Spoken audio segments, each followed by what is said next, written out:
नक्की देवाची भक्ती करतोस का? म्हणतो हो. काय काय करतो तू? सकाळी पूजा करतो, दुपारी पूजा करतो, रात्री पूजा करतो, फुलं वाहतो, पानं वाहतो, माल जपतो आणि माझी भक्ती खूप जोरदार आहे म्हणतो. पण नक्की का? म्हणतो हो नक्की.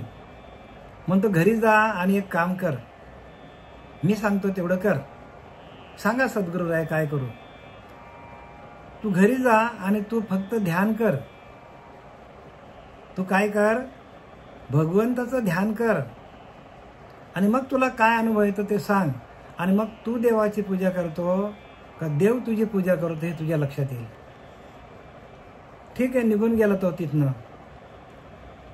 आणि 1 महिनाभर त्याने ध्यान केलं. ध्यान केल्यानंतर त्याच्या लक्षात असं आलं की ध्यान करणारा मी नसून परमात्माच माझ्याकडनं ध्यान करून घेतो. परमात्माच माझ्यामध्ये आतमध्ये असलेला परमात्माच काय करतो? सगळं माझं कार्य करतो. हे त्याच्या लक्षात आलं.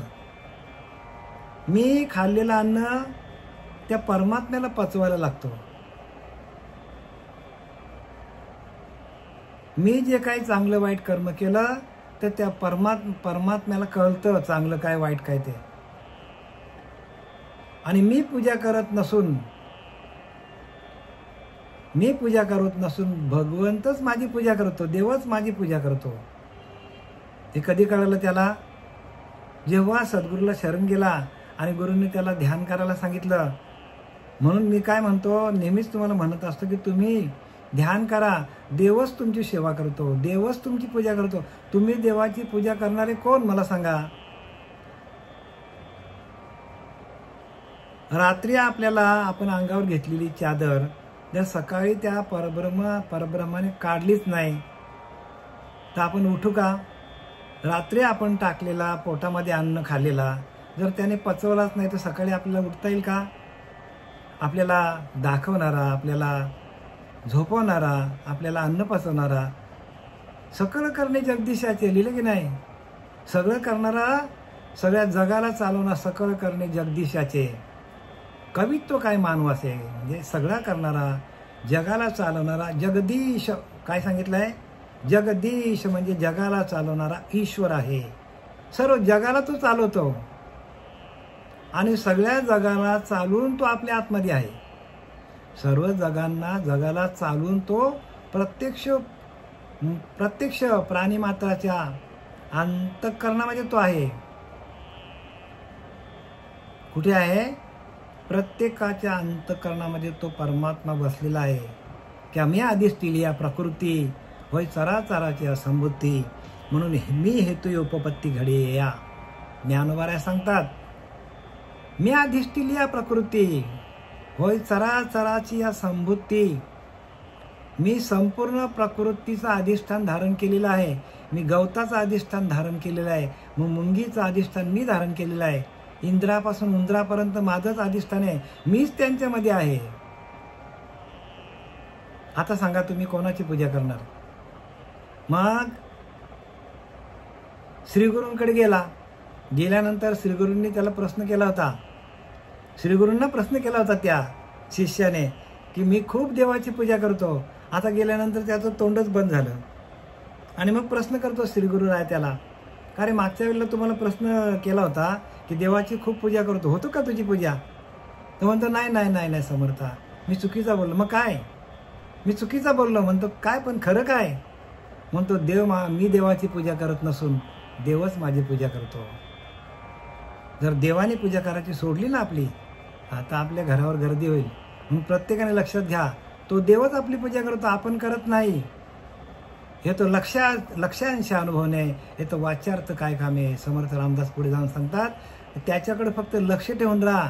ते चैतन्य आपल्या रोमारोमामध्ये संचार करत आहे.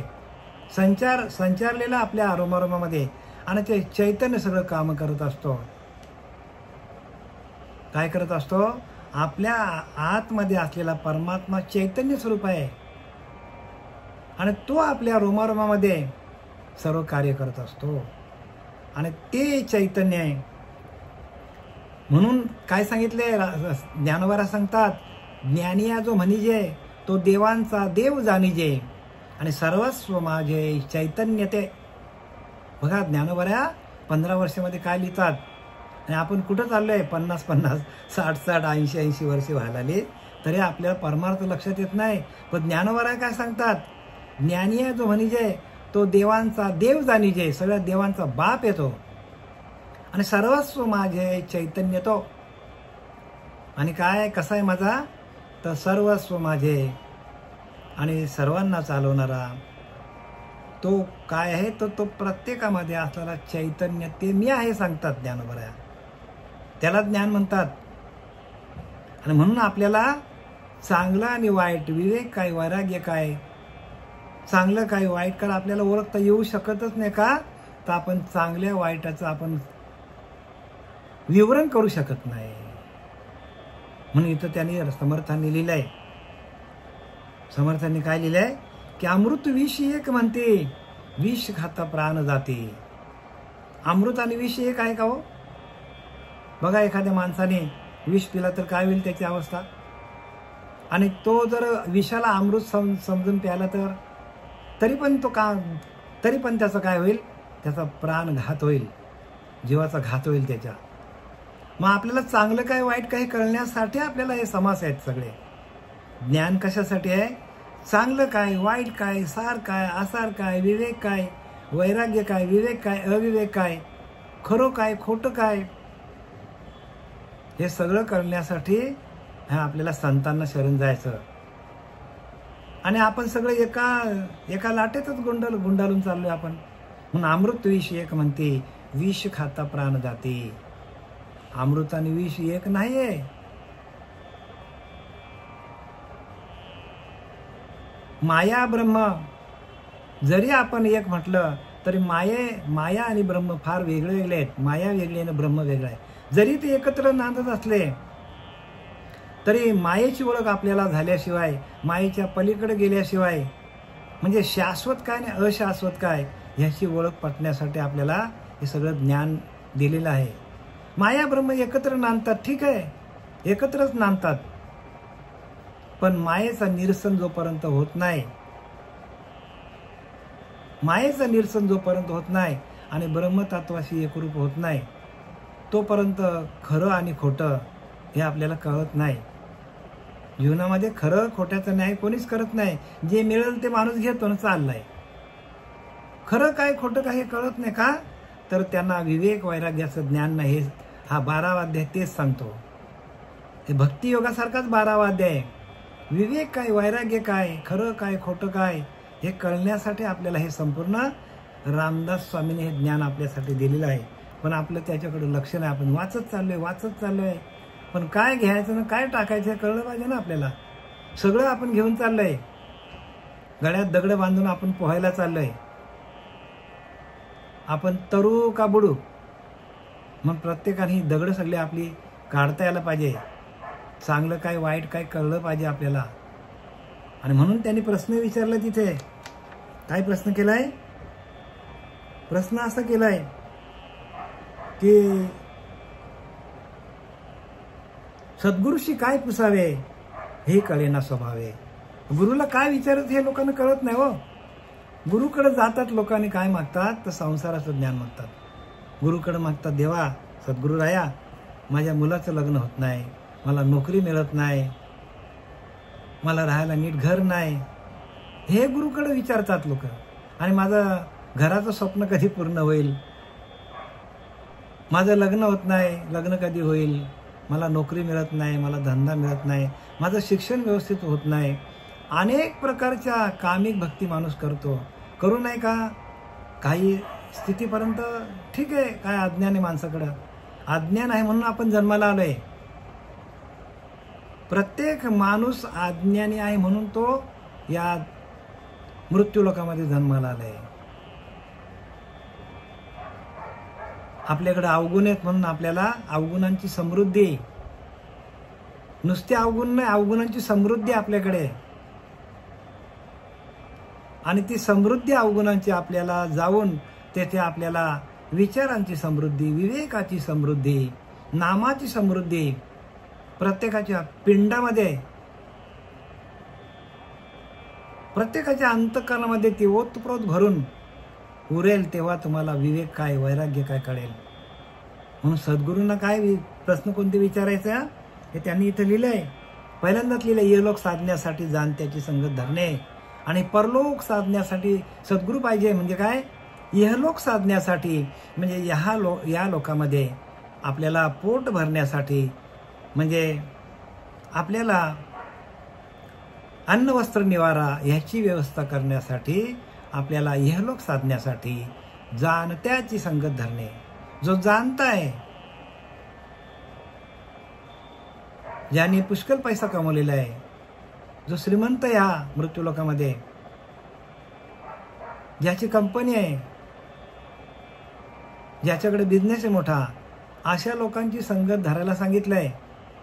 सुरुवातीला तुम्ही प्रपंच नीटका केला. आधी प्रपंच करावा, नेटका लिहिलं की नाही, आधी तुमचा प्रपंच व्यवस्थित करा, मग ध्यावे परमार्थ विवेका, असं समर्थांनी स्पष्टपणे या दासबोधामध्ये सांगितलेलं आहे. काही लोक असे आहेत की प्रपंचच नीट केला नाही त्यांनी, तर परमार्थ साधू शकत नाही. मागच्या निरूपणातून सांगितलं तुम्हाला की आपला अन्नमय प्राण आहे, पंचप्राण आपल्याकडे, अन्नमय, आनंदमय असे आपले पंचप्राण आहेत. मनोमय, हे सगळे आपले काय आहेत, तर हे पंचकोश आहेत. पण आपल्याला विवेक आणि वैराग्य इकडे वळायचं. म्हणून इहलोक साधण्यासाठी जाणत्याची संगत धरणे, परलोक साधण्यासाठी सद्गुरू पाहिजे सांगतात. गुरु पाहिजे. जसं इहलोक साधण्यासाठी आपल्याला एखाद्या जाणत्या माणसाची, आपल्याला घर बांधायचं झालं तर आपल्याला आर्किटेक्टकडे जावं लागतो, म्हणजे जाणत्या माणसाची संगत धरावा लागतो. आपल्याला उद्योगधंदा चालू करायचा असेल तर त्या उद्योगधंद्या असलेल्या माणसाशी आपल्याला पहिल्यांदा दोस्ती करावं लागेल, किंवा तशा प्रकारचा उद्योग आपल्याला साध्य करण्यासाठी पहिल्यांदा आपल्याला ट्रेनिंग घ्यावं लागेल. आपण करतो की नाही सगळं. एखाद्याला डिस्पेन्सरी टाकायची असेल तर आपल्याला पहिल्यांदा कॉलेजला जाऊन ते शिक्षण घ्यावं लागतो, फार्मास्युटिकल कोर्स करावा लागतो, डॉक्टर व्हावं लागतं. या लोकांचा व्यवहार आहे. तसाच परलोकीचा व्यवहार आहे. जाणत्याकडे जावं लागतं आणि परलोक साधण्यासाठी सद्गुरू पाहिजे. म्हणजे हे लोकातून परलोकात जाण्यासाठी आपलं गुरु पाहिजे. गुरु दाविले या वाटा, गुरुने आपल्याला वाट दाखवायला लागतो, तरच आपल्याला पुढे जायची संधी आहे. अन्यथा आपली संधी आपण गमावून बसू बरं का. आणि मग गुरुकडे गेल्यानंतर त्याने असं सांगितलंय समर्थांनी, सद्गुरूशी काय पुसावे हे कळेना स्वभावे, अन्य भावे एक भावे, दोन्ही गोष्टी पुसाव्या. दोन गोष्टी विचारायला सांगितल्यात. दोन प्रश्न गुरूंना विचारायचे आहे. आधी मुख्य देव तो कोण आणि आपण भक्त तो कोण. बघा प्रश्न केल्यात. मुख्य देव कोण आहे? मुख्य देव कोण आहे आपला, ह्याची आपल्याला ओळख नाही. आपल्याला जो भेटेल तो आपला मुख्य देव. सोमवारी असला का मुख्य देव आपला शंकर आहे, मंगळवारी असला का आपली देवी मुख्य देव आहे. ज्याची त्याची श्रद्धा आहे. बुधवार आला की चालला विठ्ठलाच्या मध्ये, गुरुवार आला की चालला दत्त महाराज, आणि शनिवार आला की जय बजरंगबली. असे आपले देव, वाराला देव लावलेले आहेत. आणि समर्थ सांगतात मुख्य देव, आधी मुख्य देव तो कोण. आधी मुख्य देव कोण त्याची ओळख घे, मग आपण भक्त कोण, मग आपण भक्त होऊ. मुख्य देवच कळला नाही तर भक्त कसं काय होता येईल मला सांगा. देवच कळला नाही तर आपल्याला भक्ती कशी काय कळेल, भक्त कसा होता येईल. देव कळण्यासाठी आपण कोणाची ओळख कळली पाहिजे. आणि आपण कोणाची ओळख होत नाही. आपण कोण आहे याची ओळख माणसाला होत नाही. आणि ती ओळख करून घेण्यासाठी गुरुकडे जायचं असतो. आपल्या प्रपंचातल्या अडचणी घेऊन गुरुकडे जायचं नसतं बरं का. आणि जो गेला प्रपंचातली अडचण घेऊन तो मग प्रपंचामध्ये अडकतो. जाऊ नये अशातली वार्ता नाही, पण प्रपंचामध्येच अडकणार किती दिवस. म्हणून जो खरा भक्त असतो, म्हणून भक्त निरूपण. भक्त कोणाला म्हणतात? अनन्य भावाने शरण गुरुला गेला. अनन्य भावाने आपण गुरुला शरण गेलो तर आपल्याला आपण कोण आहोत याची ओळख होतो. म्हणून देवाला दोन प्रश्न विचारायचे. आधी मुख्य देव तो कोण आणि आपण कोण, आपण भक्त तो कोण. पंचीकरण महावाक्य विवरण केलेचे करावे. आता पुढे त्यांनी स्पष्टीकरण दिलंय. आपण कोण आणि देव कोण ह्याची ओळख घेण्यासाठी पंचीकरण महावाक्य विवरण केलेचे करावे. जोपर्यंत महावाक्याचा बोध होत नाही, जोपर्यंत महावाक्याचा बोध होत नाही, काय सांगितलंय? महावाक्याचे विवरण, महावाक्याचा बोध, हम ब्रह्मास्मीचा बोध होत नाही, आपण ब्रह्मा आहोत ह्याचा जोपर्यंत बोध होत नाही तोपर्यंत ह्या प्रश्नाचे उत्तर कोणालाच भेटणार नाही. कारण प्रश्नाचं उत्तर आहे आतमध्ये, आणि गुरु मग आतमध्ये आपल्याला पाठवतात ध्यान करायला. आपण आत गेलो तर आपलं आतलं दर्शन झालं तरच आपल्याला महावाक्याचे विवरण कळेल. आम्ही जे काही विवरणाची भक्ती लावलेली आहे ते प्रत्येक माणसाला महावाक्याचं बोध देऊन मग आम्ही विवरण करत असतो. ज्यांनी बोध घेतलेला नाही महावाक्याचा त्याला कुठल्याच ग्रंथाचा अर्थ नीट कळणार नाही. आणि लोकांची गफलत हीच झालेली आहे. का त्यांना कळत नाही बरं? कारण काय कळत नाही? मलाही कळत नव्हतं. मी काय तुम्हाला सांग, मलाही कळत नव्हतं. पण न कळताना मला असं वाटतं मी खूप ज्ञानी आहे. पण ज्या वेळेला आम्हाला श्रीगुरू भेटले, श्रीपाद बाबा, रामदास बाबा, नारायण बाबा, ह्या परंपरेमध्ये आम्ही आलो आणि सिद्ध अवस्थेला असलेले आम्हाला सच्चिदानंद सद्गुरू श्रीपाद बाबा, सच्चिदानंद सद्गुरू पांडुरंग देवेकर बाबा सिद्ध अवस्थेला होते. आणि त्यांना या दत्त संप्रदायातला जो प्रबोध आहे तो प्रबोधाचं चिंतन ते करत होते. दत्त संप्रदाय, दत्त महाराजांचा संप्रदाय आहे. ते कसं आहे तुम्हाला सांगतो थोडक्यात. कसं आहे माहिती आहे का? ते की निर्गुण निराकाराने ते हंसाचं रूप घेतलं. हंसाने ब्रह्माला सांगितलं नाम, हे नाम ब्रह्माला दिलं, ब्रह्माने आत्रीला दिलं, आत्रीने दत्त महाराजांना दिलं. दत्त महाराजांनी नारायण जालवणकर, लक्ष्मण, बलभीम, सखयानंद, शांतामाई, बंडोबाबा, केरोबाबा, श्रीपाद बाबा, रामदास बाबा, नारायण बाबा, नाना बाबा, पांडुरंग देवेकर बाबा, आणि मग आम्ही असे ही परंपरा एकमेकाच्या डोक्यावर हात ठेवत ही जी परंपरा आली, ह्या परंपरेने आम्हाला ते ज्ञान मिळालेलं आहे. जे तत्व त्यांच्याकडे होतं त्या तत्वाची पेरणी आमच्यामध्ये त्यांनी केलं. जोपर्यंत पेरणी होत नाही, नुसतंच आपण भूमी सुपीक केली आणि त्याच्यामध्ये पेरणीच केली नाही तर उगवेल का अन्न? अन्न उगवणार नाही, म्हणजे धान्य उगवणार नाही ना. मग धान्य उगवण्यासाठी आपल्याला तसा चैतन्य तत्वाचा गुरु मिळाला पाहिजे, की जे चैतन्य आपल्याकडं ओरिजिनल आहे पण त्याची अनुभूती देणारा गुरु आपल्याला मिळाला पाहिजे. म्हणून ज्ञानी आहे जो म्हणजे तो देवांचा देव जाणीजे, सगळ्या देवांचा देव येतो आणि तो सांगितले, आणि सर्वस्व माझे चैतन्य तो, आणि माझा सर्व काही तो आहे ज्ञानी माणूस. आणि चैतन्य ते काय सांगितलंय? चैतन्य. आणि या चैतन्याच्या ठाई शरीरांतरी येणे जाणे पाही, ऐसे जाणे तया नाही व्यमोदुःख. राम संत ज्ञानोबा सांगतात, या चैतन्याच्या ठाई शरीरांतरे येणे जाणे पाही. ह्या चैतन्याच्या तत्वावर शरीर येतात जातात. ते तत्व आहे. ते तत्व म्हणजे काय?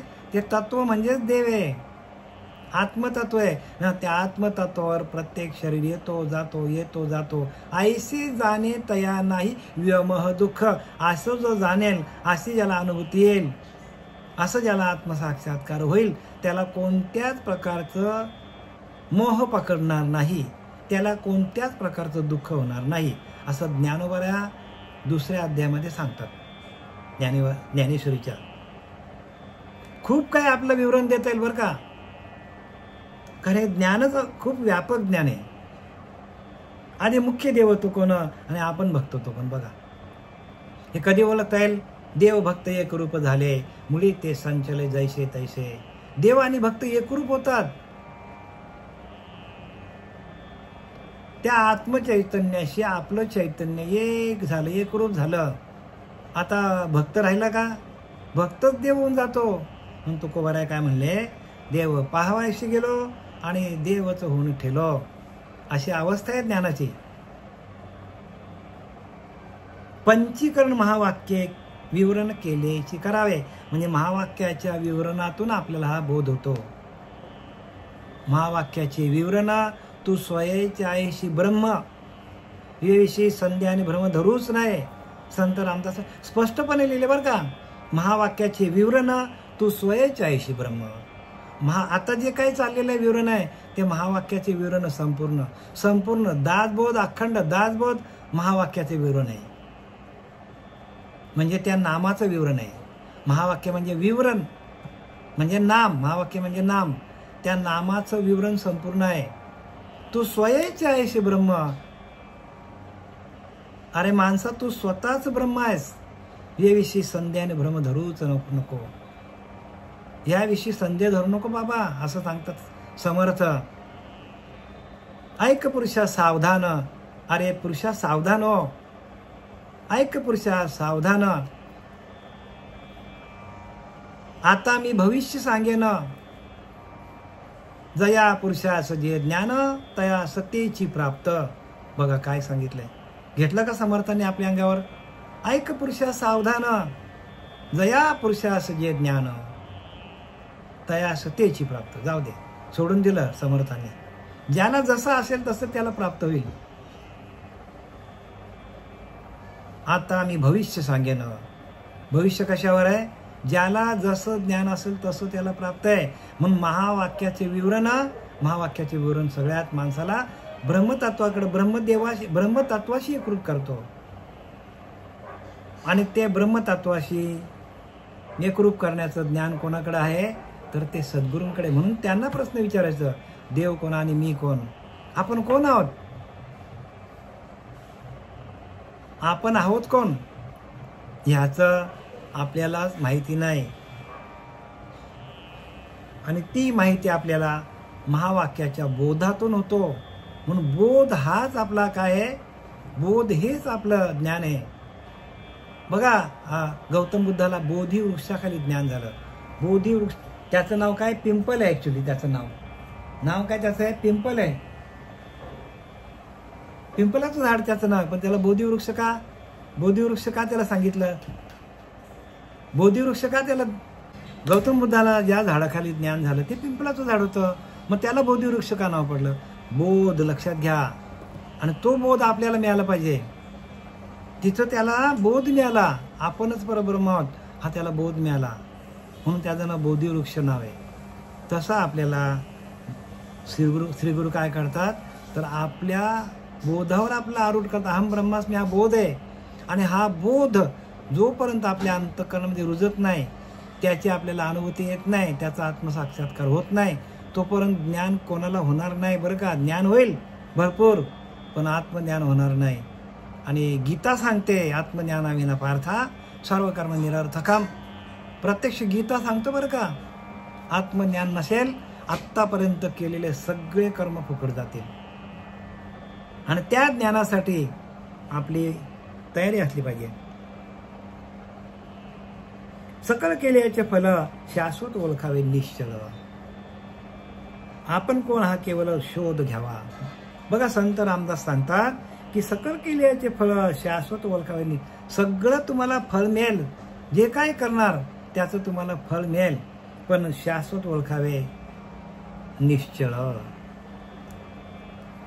शाश्वतता कोणाकडे आहे तर ज्या वेळेला साधक निश्चळ होईल. चंचलतेमध्ये ज्ञान नाही बरं का. जडत्वामध्ये ज्ञान नाहीये. तुम्हाला निश्चल व्हायला सांगते. आणि म्हणून ध्रुवाच्या परी आढळलं जे माझ्या ठाई निश्चल. ध्रुवासारखा आपल्याला आढळ व्हायला लागेल. निश्चल व्हायला लागेल. ध्रुवाच्या परी आढळलं जे माझ्या ठाई निश्चल. ध्रुवासारखं आपल्याला निश्चल व्हायला सांगितलंय तेव्हा ते ज्ञान प्राप्त होईल. नारदांनी कोणाला अनुग्रह दिला. नारदांनी कोणाला अनुग्रह दिलाय ध्रुवाला अनुग्रह दिला. आणि ध्रुव कसा झाला निश्चल झाला. संपूर्ण मायेचा निराश झाला आणि मग त्याला ते ज्ञान प्राप्त झालेलं आहे. तसं आपल्याला त्या बोधातून ज्ञान होतं. आणि ते बोध आपल्याला सकल केल्याचे फळ शाश्वत ओळखावे. निश्चल, शाश्वत काय आहे? निश्चळ आहे. चंचल तेवढं चंचल तिथले निघून गेले, चंचल आहे तेवढं सगळं निघून जाणार आहे. मग आपल्याकडे जी काही चंचलता आहे ते आपल्याला त्रास देणार आहे. मग आपल्याला निश्चल व्हायला सांगितले. आपण कोण केवळ शोध घ्यावा, आपण कोण आहोत याचा शोध घेण्यासाठी आपल्याला निश्चल व्हायला सांगितले. आणि शाश्वत निश्चल परब्रह्म ते ओळखावे. परब्रह्म कसा आहे? निश्चल आहे. सरासर विचार घेता पदास नाही शाश्वतता आणि आधी कारण भगवंता ओळखले पाहिजे. शाश्वत काय अशाश्वत काय याचा सूक्ष्म विचार केला तर प्रत्ययास येतो की या दृश्याचे विश्वामधील कोणतेही स्थान शाश्वत नाही.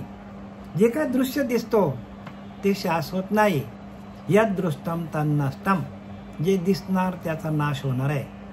म्हणजे दिसत नाही ते शाश्वत आहे. म्हणजे दिसत नाही ते काय आहे तर त्याचा बोध आपल्याला झाला आणि त्या बोधावर आपण आरूढ झालो तर आपल्याकडे जे चैतन्य प्राप्त होतो त्या चैतन्य आलेल्या चैतन्यातून आपल्याला जी निश्चलता प्राप्त होते ती निश्चलता म्हणजे शाश्वत परब्रह्म आहे.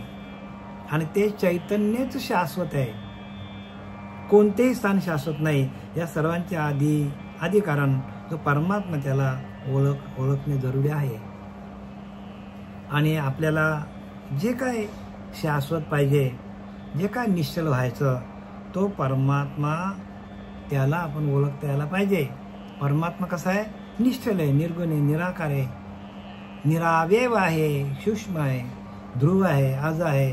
तो जन्माला येत नाही, तो येत नाही, जात नाही. त्याला अवयव म्हणजे त्याला निरावयव, त्याला काय आहे तर त्याला इंद्रिय नाहीत, त्याला निरावयव. तो आज आहे, तो जन्माला येत नाही, तो शाश्वत आहे, तो ध्रुव आहे, तो येत नाही, जात नाही. असं तर असे सर्व काळ असं तो परमात्मा आहे आणि त्याची ओळख घेता यायला पाहिजे. निश्चल चंचल आणि जड अवघा मायेचा पवाड. काय सांगितलंय? निश्चल जे आपल्याला, जे आपण निश्चल आहोत, निश्चल चंचल आणि जड अवघा मायेचा पवाड. यामध्ये वस्तू जाड जाणार नाही. या दृश्य विश्वात निश्चल चंचल आणि जड असा विशेष भेद आढळतो. म्हणजे ह्या संपूर्ण सृष्टीमध्ये 3 प्रकारचे भेद आहेत. एक निश्चल आहे, एक चंचल आणि जड, हे तिन्ही भेद आढळतो. पण हा सगळा मायेचा पसारा आहे. जे काय दिसतं ते सगळा माया आहे असं सांगतात. शाश्वत परब्रह्म वस्तू याच्या पलीकडे राहते. मी नेहमीच म्हणतो की ना तुम्हाला की परब्रह्म कसा आहे? या सगळ्यांच्या पलीकडे परब्रह्म, ते सकळांपरते, याच्या सगळ्यांच्या पलीकडे, निश्चलाच्या पलीकडे, चंचलाच्या पलीकडे आणि जडाच्या पलीकडे जी वस्तू आहे म्हणून मनातीत आहे, देहातीत आहे. मी नेहमीच म्हणतो की नाही, परमात्मा